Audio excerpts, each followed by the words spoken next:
Hello, good morning mga kabakal. Nandito na naman tayo sa school campus ng senior high school. Magandang araw sa ating lahat. Araw ng Biyernes. Nandito na naman tayo upang maglinis. Trabaho time naman tayo. Ayan, dito ako sa second floor.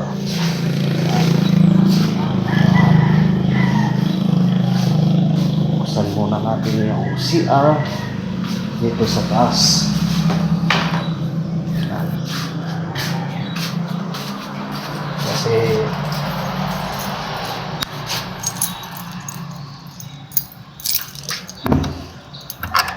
ayan.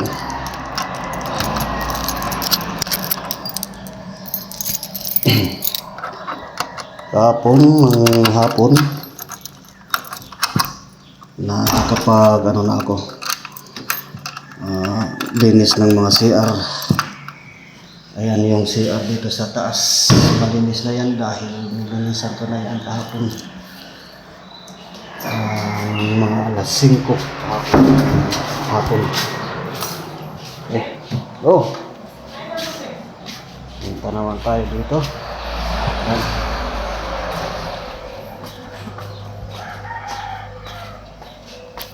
Dito tayo bababa sa kabila.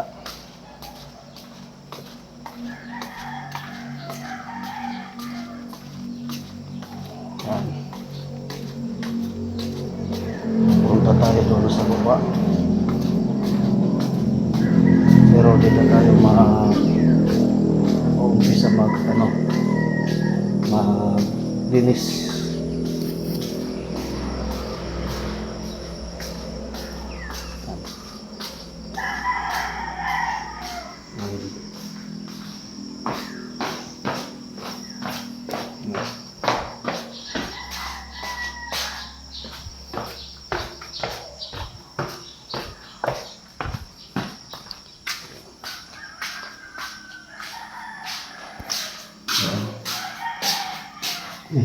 Dito na naman yung mga ibon.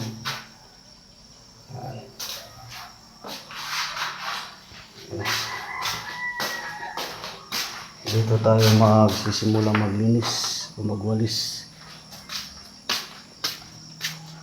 Ayan natin.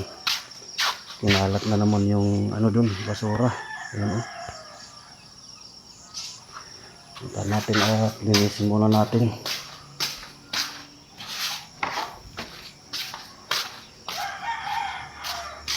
Yung mga aso kasi pag may na may mga pinagkainan, lalo na kung naka-plastic, nilalagay sa trash can, kinakalkal nila. Kaya yan yan.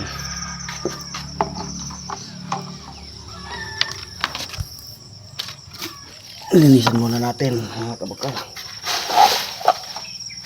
Kamayin lang natin. Hugas na lang tayo ng mamaya. Yan. Kasi hindi na lang malapit lang yung tatapunan ng basura. Dapat tinatapon na lang mga to. Hindi na nag-aantay sa utility. Malapit lang naman yung basurahan. Andyan lang Tapos yung mga estudyante, alam nilang nililinis ko. Ayan dito nitatapon yung mga papel, yung mga basura nila. Ayan.